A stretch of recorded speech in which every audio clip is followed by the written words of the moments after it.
किस्सा गधे, बैल और उनके मालिक का।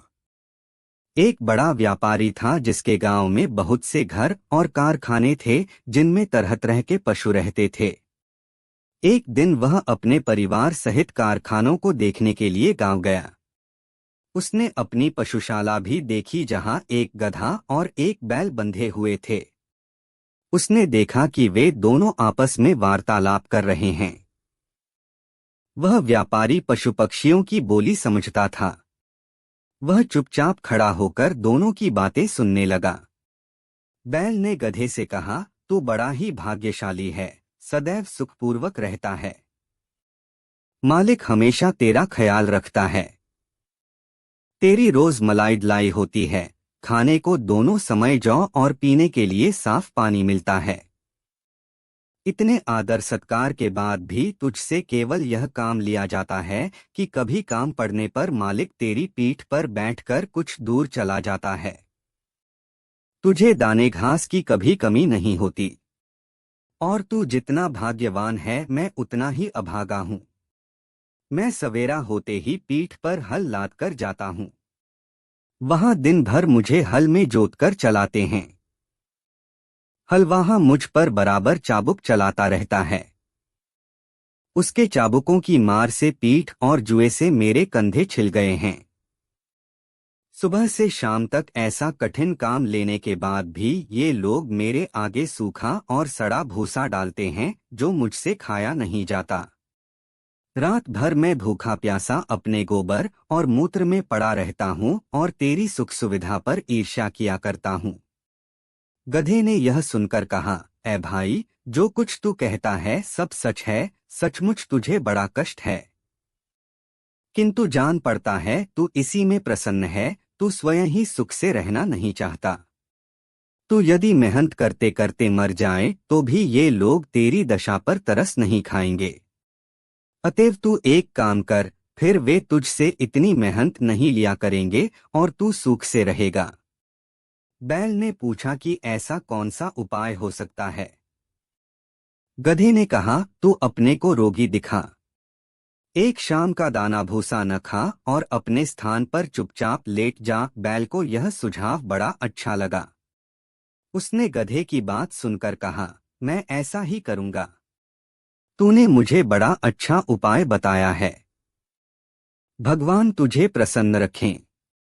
दूसरे दिन प्रातःकाल हलवाहा जब पशुशाला में यह सोच कर गया कि रोज की तरह बैल को खेत जोतने के लिए ले जाए तो उसने देखा कि रात की लगाई सानी ज्यों की त्यों रखी है और बैल धरती पर पड़ा हाँफ रहा है। उसकी आंखें बंद हैं और उसका पेट फूला हुआ है। हलवाहे ने समझा कि बैल बीमार हो गया है और यह सोचकर उसे हल में न जोता। उसने व्यापारी को बैल के बीमारी की सूचना दी। व्यापारी यह सुनकर जान गया कि बैल ने गधे की शिक्षा पर कार्य करके स्वयं को रोगी दिखाया है। अतएव उसने हलवाहे से कहा कि आज गधे को हल में जोत दो। इसलिए हलवाहे ने गधे को हल में जोतकर उससे सारे दिन काम लिया। गधे को खेत जोतने का अभ्यास नहीं था। वह बहुत थक गया और उसके हाथ पांव ठंडे होने लगे।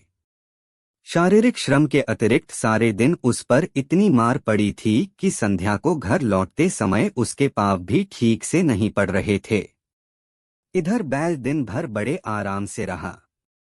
वह नांद की सारी सानी खा गया और गधे को दुआएं देता रहा।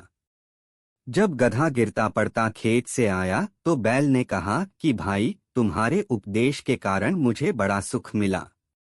गधा थकान के कारण उत्तर न दे सका और आकर अपने स्थान पर गिर पड़ा। यह मन ही मन अपने को धिक्कारने लगा कि अभागे, तूने बैल को आराम पहुंचाने के लिए अपनी सुख सुविधा का विनाश कर दिया। मंत्री ने इतनी कथा कर कहा, बेटी, तू इस समय बड़ी सुख सुविधा में रहती है। तू क्यों चाहती है कि गधे के समान स्वयं को कष्ट में डाले। शहरजाद अपने पिता की बात सुनकर बोली, इस कहानी से मैं अपनी जिद नहीं छोड़ती। जब तक आप बादशाह से मेरा विवाह नहीं करेंगे मैं इसी तरह आपके पीछे पड़ी रहूंगी। मंत्री बोला, अगर तू जिद पर अड़ी रही तो मैं तुझे वैसा ही दंड दूंगा जो व्यापारी ने अपनी स्त्री को दिया था। शहरजाद ने पूछा, व्यापारी ने क्यों स्त्री को दंड दिया और गधे और बैल का क्या हुआ? मंत्री ने कहा, दूसरे दिन व्यापारी रात्रि भोजन के पश्चात अपनी पत्नी के साथ पशुशाला में जा बैठा और पशुओं की बातें सुनने लगा। गधे ने बैल से पूछा, सुबह हलवाहा तुम्हारे लिए दाना घास लाएगा तो तुम क्या करोगे? जैसा तुमने कहा है वैसा ही करूंगा, बैल ने कहा। गधे ने कहा, नहीं, ऐसा न करना वरना जान से जाओगे। शाम को लौटते समय मैंने सुना कि हमारा स्वामी अपने रसोइये से कह रहा था कि कल कसाई और चमार को बुला लाना और बैल जो बीमार हो गया है का मांस और खाल बेच डालना। मैंने जो सुना था वह मित्रता के नाते तुझे बता दिया। अब तेरी इसी में भलाई है कि सुबह जब तेरे आगे चारा डाला जाए तो तू उसे जल्दी से उठकर खा ले और स्वस्थ बन जा। फिर हमारा स्वामी तुझे स्वस्थ देखकर तुझे मारने का इरादा छोड़ देगा। यह बात सुनकर बैल भयभीत होकर बोला, भाई, ईश्वर तुझे सदा सुखी रखे। तेरे कारण मेरे प्राण बच गए। अब मैं वही करूंगा जैसा तूने कहा है। व्यापारी यह बात सुनकर ठहाका लगाकर हंस पड़ा। उसकी स्त्री को इस बात से बड़ा आश्चर्य हुआ। वह पूछने लगी, तुम अकारण ही क्यों हंस पड़े? व्यापारी ने कहा कि यह बात बताने की नहीं है, मैं सिर्फ यह कह सकता हूँ कि मैं बैल और गधे की बातें सुनकर हंसा हूँ। स्त्री ने कहा, मुझे भी वह विद्या सिखाओ जिससे पशुओं की बोली समझ लेते हैं। व्यापारी ने इससे इनकार कर दिया। स्त्री बोली, आखिर तुम मुझे यह क्यों नहीं सिखाते? व्यापारी बोला, अगर मैंने तुझे यह विद्या सिखाई तो मैं जीवित नहीं रहूंगा। स्त्री ने कहा, तुम मुझे धोखा दे रहे हो। क्या वह आदमी जिसने तुझे यह सिखाया था सिखाने के बाद मर गया? तुम कैसे मर जाओगे? तुम झूठ बोलते हो। कुछ भी हो, मैं तुमसे यह विद्या सीख कर ही रहूंगी। अगर तुम मुझे नहीं सिखाओगे तो मैं प्राण तज दूंगी। यह कहकर वह स्त्री घर में आ गई और अपनी कोठरी का दरवाजा बंद करके रात भर चिल्लाती और गाली गलौज करती रही। व्यापारी रात को तो सो गया, लेकिन दूसरे दिन भी वही हाल देखा तो स्त्री को समझाने लगा कि तू बेकार जिद करती है, यह विद्या तेरे सीखने योग्य नहीं है। स्त्री ने कहा कि जब तक तुम मुझे यह भेद नहीं बताओगे मैं खाना पीना छोड़े रहूंगी और इसी प्रकार चिल्लाती रहूंगी। व्यापारी ने कहा कि अगर मैं तेरी मूर्खता की बात मान लूं तो मैं अपनी जान से हाथ धो बैठूंगा। स्त्री ने कहा, मेरी बला से तुम जियो या मरो, लेकिन मैं तुमसे यह सीख कर ही रहूंगी कि पशुओं की बोली कैसे समझी जाती है। व्यापारी ने जब देखा कि यह महामूर्ख अपना हठ छोड़ ही नहीं रही है तो उसने अपने और ससुराल के रिश्तेदारों को बुलाया कि वे उस स्त्री को अनुचित हठ छोड़ने के लिए समझाएं। उन लोगों ने भी उस मूर्ख को हर प्रकार समझाया, लेकिन वह अपनी जिद से न हटी। उसे इस बात की बिल्कुल चिंता न थी कि उसका पति मर जाएगा। छोटे बच्चे मां की यह दशा देखकर हाहाकार करने लगे।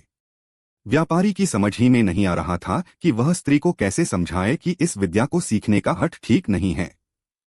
वह अजीब दुविधा में था, अगर मैं बताता हूं तो मेरी जान जाती है और नहीं बताता तो स्त्री रो रो कर मर जाएगी। इसी उधेड़बुन में वह अपने घर के बाहर जा बैठा। उसने देखा कि उसका कुत्ता उसके मुर्गे को मुर्गियों से भोग करते देखकर गुर्राने लगा। उसने मुर्गे से कहा, तुझे लज्जा नहीं आती कि आज के जैसे दुखदाई दिन भी तू यह काम कर रहा है? मुर्गे ने कहा, आज ऐसी क्या बात हो गई है कि मैं आनंद न करूं? कुत्ता बोला, आज हमारा स्वामी अति चिंताकुल है। उसकी स्त्री की मति मारी गई है और वह उससे ऐसे भेद को पूछ रही है जिसे बताने से वह तुरंत ही मर जाएगा। नहीं बताएगा तो स्त्री रो रो कर मर जाएगी। इसी से सारे लोग दुखी हैं और तेरे अतिरिक्त कोई ऐसा नहीं है जो स्त्री संभोग की भी बात भी सोचे। मुर्गा बोला, हमारा स्वामी मूर्ख है जो एक स्त्री का पति है और वह भी उसके अधीन नहीं है। मेरी तो 50 मुर्गियां हैं और सब मेरे अधीन हैं। अगर हमारा स्वामी एक काम करे तो उसका दुख अभी दूर हो जाएगा। कुत्ते ने पूछा कि स्वामी क्या करे कि उसकी मूर्ख स्त्री की समझ वापस आ जाए। मुर्गे ने कहा, हमारे स्वामी को चाहिए कि एक मजबूत डंडा लेकर उस कोठरी में जाए जहां उसकी स्त्री चीख चिल्ला रही है। दरवाजा अंदर से बंद कर ले और स्त्री की जमकर पिटाई करे। कुछ देर में स्त्री अपना हठ छोड़ देगी। मुर्गे की बात सुनकर व्यापारी ने उठकर एक मोटा डंडा लिया और उस कोठरी में गया जहां उसकी पत्नी चीख चिल्ला रही थी।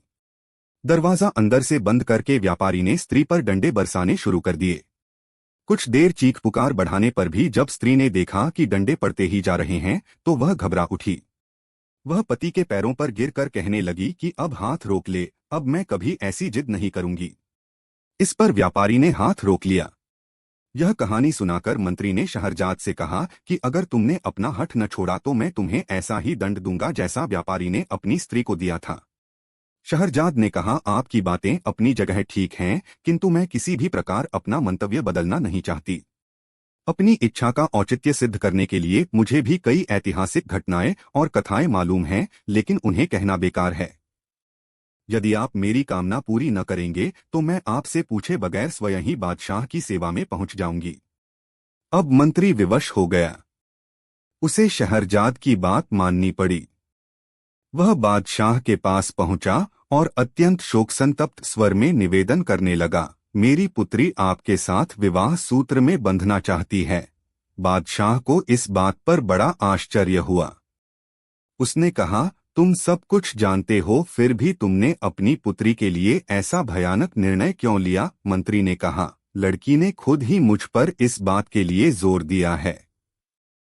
उसकी खुशी इसी बात में है कि वह एक रात के लिए आपकी दुल्हन बने और सुबह मृत्यु के मुख में चली जाए। बादशाह का आश्चर्य इस बात से और बढ़ा। वह बोला, तुम इस धोखे में न रहना कि तुम्हारा ख्याल करके मैं अपनी प्रतिज्ञा छोड़ दूंगा। सवेरा होते ही मैं तुम्हारे ही हाथों तुम्हारी बेटी को सौंपूंगा कि उसका वध करवा। यह भी याद रखना कि यदि तुमने संतान प्रेम के कारण उसके वध में विलंब किया तो मैं उसके वध के साथ तेरे वध की भी आज्ञा दूंगा। मंत्री ने निवेदन किया, मैं आपका चरण सेवक हूँ। यह सही है कि वह मेरी बेटी है और उसकी मृत्यु से मुझे बहुत ही दुख होगा, लेकिन मैं आपकी आज्ञा का पालन करूंगा। बादशाह ने मंत्री की बात सुनकर कहा, यह बात है तो इस कार्य में विलंब क्यों किया जाए? तुम आज ही रात को अपनी बेटी को लाकर उसका विवाह मुझसे कर दो। मंत्री बादशाह से विदा लेकर अपने घर आया और शहरजाद को सारी बात बताई। शहरजाद यह सुनकर बहुत प्रसन्न हुई और अपने शोकाकुल पिता के प्रति कृतज्ञता प्रकट करके कहने लगी, आप मेरा विवाह करके कोई पश्चाताप न करें। भगवान चाहेगा तो इस मंगल कार्य से आप जीवन पर्यंत हर्षित रहेंगे। फिर शहरजाद ने अपनी छोटी बहन दुनियाजाद को एकांत में ले जाकर उससे कहा, मैं तुमसे एक बात में सहायता चाहती हूँ। आशा है तुम इससे इनकार न करोगी। मुझे बादशाह से ब्याहने के लिए ले जाएंगे। तुम इस बात से शोकविह्वल न होना, बल्कि मैं जैसा कहूँ वैसा करना। मैं तुम्हें विवाह की रात पास में सुलाऊंगी और बादशाह से कहूंगी कि तुम्हें मेरे पास आने दे ताकि मैं मरने के पहले तुम्हें धैर्य बंधा सकूं। मैं कहानी कहने लगूंगी। मुझे विश्वास है कि इस उपाय से मेरी जान बच जाएगी। दुनियाजाद ने कहा, तुम जैसा कहती हो वैसा ही करूंगी। शाम को मंत्री शहरजाद को लेकर राजमहल में गया। उसने धर्मानुसार पुत्री का विवाह बादशाह के साथ करवाया और पुत्री को महल में छोड़कर घर आ गया। एकांत में बादशाह ने शहरजाद से कहा, अपने मुंह का नकाब हटाओ। नकाब उठने पर उसके अप्रतिम सौंदर्य से बादशाह स्तंभित सा रह गया, लेकिन उसकी आंखों में आंसू देखकर पूछने लगा कि तू रो क्यों रही है? शहरजाद बोली, मेरी एक छोटी बहन है जो मुझे बहुत प्यार करती है और मैं भी उसे बहुत प्यार करती हूँ। मैं चाहती हूँ कि आज वह भी यहाँ रहे ताकि सूर्योदय होने पर हम दोनों बहनें अंतिम बार गले मिल लें। यदि आप अनुमति दें तो वह भी पास के कमरे में सो रहे। बादशाह ने कहा, क्या हर्ज है, उसे बुलवा लो और पास के कमरे में क्यों, इसी कमरे में दूसरी तरफ सुला लो। चुनाचे दुनियाजाद को भी महल में बुला लिया गया। शहरयार शहरजाद के साथ ऊंचे शाही पलंग पर सोया और दुनियाजाद पास ही दूसरे छोटे पलंग पर लेट रही। जब एक घड़ी रात रह गई तो दुनियाजाद ने शहरजाद को जगाया और बोली, बहन, मैं तो तुम्हारे जीवन की चिंता से रात भर न सो सकी। मेरा चित्त बड़ा व्याकुल है।